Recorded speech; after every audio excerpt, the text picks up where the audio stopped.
Nga Uganda yetegekera okukuza olunaku lw'abajulizi omwaka guno, Kanisa ya Uganda eyanjudde enteekateeka empya ey'okuzimba ekiggwa ky'abajulizi ku ludda lw'abakristaayo Kitamagane nga Mukene. Abaddukanya ekiggwa ky'abakristaayo e Nakiyanja Namugongo. Enteekateeka eno bajanjulidde omulabirizi wa Lutikko Namirembe, Wilberforce Luwalira, abadde akiikiridde Ssaabalabirizi Samuel Stephen Kazimba Mugalu. Ezimu ku nteekateeka empya kuliko okuzimba ekkadiizo ly'ebyafaayo by'abajulizi ery'omulembe lino nga ligenda kubeera lya myaliro 5. Kuliko n'okuzimba kkanisa ng'eriko ekifo abantu we batuula nga kyefaananyirizaako n'ekyazimbibwa ku kiggwa ky'Abakatoliki. Ssentebe w'akakiiko akavunaanyizibwa kukulaakulanya ekiggwa ky'abajulizi e Nakiyanja, omulabirizi Jackson Matovu, ayanjudde enteekateeka eno egenda okuwemmenta obumbi bw'ensimbi za Uganda 58.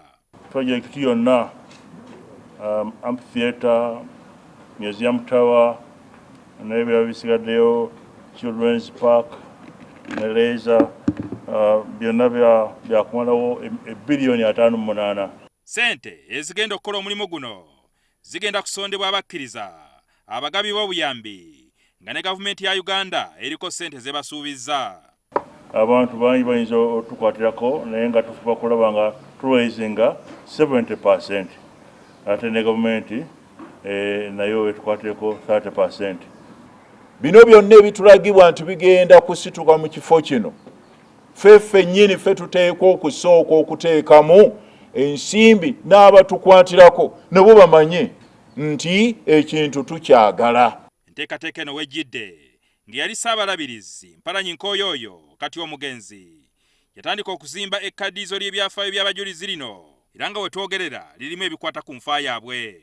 As you see here, the mood of the lighting itself is of fear, because action was here and these sculptures were modeled and put in the exact place where these events happen. The story is sad, but the ending is good. Omulabirizi Luwalira alambuziddwa ekifo kino n'okumulaga enteekateeka empya bwe zigenda okubeera. Olunaku luno we lutuukidde ng'ekirwadde kya ssenyiga omukambwe kyegiriisa mu nsi yonna, era abategeezi ku ludda luno olw'abakristaayo bategeeza ng'abantu 40 bokka be bayitiddwa okwetaba mu kusaba kw'okujjukira abajulizi. Namugongo is by invitation. Only 40 people will be there, and there will be 40 chairs. So if you are the 41st person, then you don't have a seat to sit there. Abamanyi ebyafaayo by'abajulizi, ekifo kino kyagunjibwawo Ssekabaka Kyabaggu mu mwaka gwa 1760 bwe yatandika okuttirawo abantu abaali bajeemera ebiragiro by'Obwakabaka. Kyokka oluvannyuma kyafuuka ekyenjawulo oluvannyuma lw'okuttirawo abajulizi. Era omusaayi gw'abajulizi gwanaalibwa mugana amazzi n'erinnya Nakiyanja gye lyava. Tibannaye twenaazeeko omusaayi gw'abajulizi gugende guyanjayire eyo. Wano e Namugongo ku kiggwa ky'abajulizi ku ludda lwa Kkanisa ya Uganda, ekifo kino mu bbanga eritali lya wala kijja kuba kitemagana.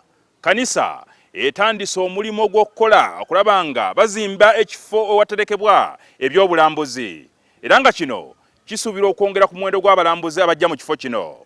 Jingo Francis, NTV.